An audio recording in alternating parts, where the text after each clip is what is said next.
welcome to this very special edition of the Dialed In podcast at CES. We are live here. We've got the whole cell phone crew. I'm Jessica Dalcourt, senior editor at CNET, joined by Brian Bennett. Yes, Brian Bennett. I also review phones for CNET.com. We've got Ken Sherman and Lynn Law, and what we're going to do is Hello. we're going to tell you about all of the phones that we're seeing here. So basically, you guys, what have you been seeing in terms of themes? What's showing?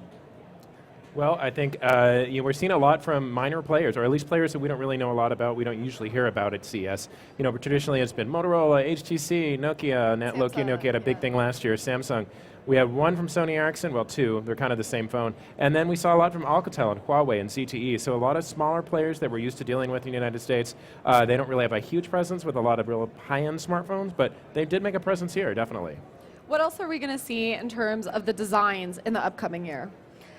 Well, I mean, I can say that I've seen a lot of phones, especially leading up to the show, that have flush screens and edge-to-edge panels, and also a lot of phones with glass, back plates, which can be a little dangerous, especially the way I treat my phones. So well, it's interesting because the Sony Ericsson Xperia Z, I keep on calling it the N for some reason. You know, it does have the glass on the back, which that came out on the iPhone, and that got a lot of, I think people not complained, but they said, it's really dangerous. There's a lot of people breaking it. So it's interesting they made that choice.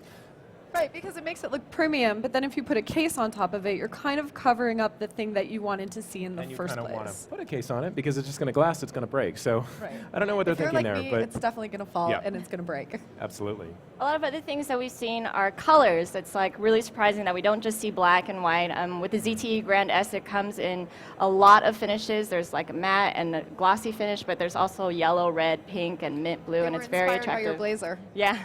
Yeah, and last night when I looked at the Lenovo K900, which is a new phone from that Lenovo announced yesterday that has a fast Intel processor, they had a copper one, and actually you might think it's really gaudy and it catches too much light, but it was actually pretty cool. I liked it. I don't know, but it was